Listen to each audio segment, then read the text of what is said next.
Hello. അപ്പോൾ ഇത് what I eat in A day ആണോ അതോ എപ്പോഴെങ്കിലും എന്തുന്ന ഐറ്റംസ് അങ്ങനെ വേണമെങ്കിൽ പറയാം. What I eat in A day അങ്ങനെയൊന്നുമില്ല കേട്ടോ.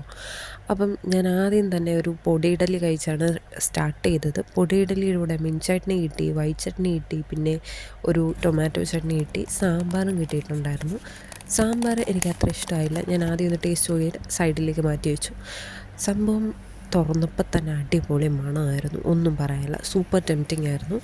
അപ്പം നോക്കുമ്പോൾ തന്നെ നമുക്ക് മനസ്സിലാവില്ല, ഗീയൊക്കെ ആ പൊടിയിൽ സോക്ക് ചെയ്തിട്ട് നന്നായിട്ടുണ്ടായിരുന്നു. അപ്പം എനിക്കത് കഴിക്കാനിങ്ങനെ ആർത്തി മുതൽ പണ്ടാരം അടങ്ങിയിരിക്കും. അപ്പം ഞാൻ ആദ്യം തന്നെ കുത്തിക്കുഴിച്ച് കഴിക്കാൻ തുടങ്ങി.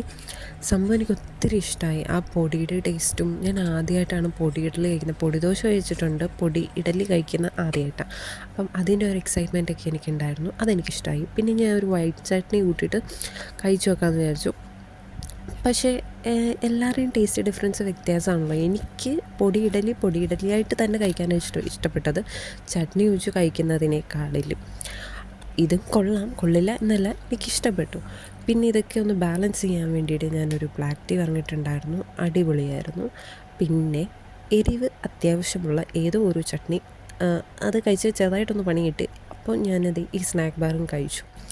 കുറേയൊക്കെ കഴിഞ്ഞിട്ട് നമ്മൾ ഗീ റൈസും ബീഫ് ഗ്രേവി, പപ്പടം, പിന്നെ നമ്മുടെ സാലഡും കൂട്ടിയിട്ട് അടിപൊളിയായിട്ട് ഫുഡ് കഴിച്ചു. ഫുഡ് പുറത്തുനിന്നൊന്നുമല്ല, നമ്മളെ മെസ്സിയിൽ നിന്ന് കിട്ടുന്ന ഫുഡാണ് കേട്ടോ ഇത്. മെസ്സിയിൽ നിന്ന് എന്തൊക്കെയാണ് ഫുഡ് കിട്ടുന്നതെന്ന് അറിയണമെങ്കിൽ സബ്സ്ക്രൈബ് ചെയ്യാം.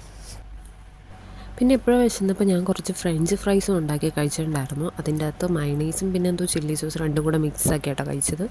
അപ്പോൾ ഇത്രയൊക്കെ ഉള്ളൂ. എല്ലാവർക്കും ഇഷ്ടമെങ്കിൽ ലൈക്ക് ചെയ്യുക, ഷെയർ ചെയ്യുക, സബ്സ്ക്രൈബ് ചെയ്യുക.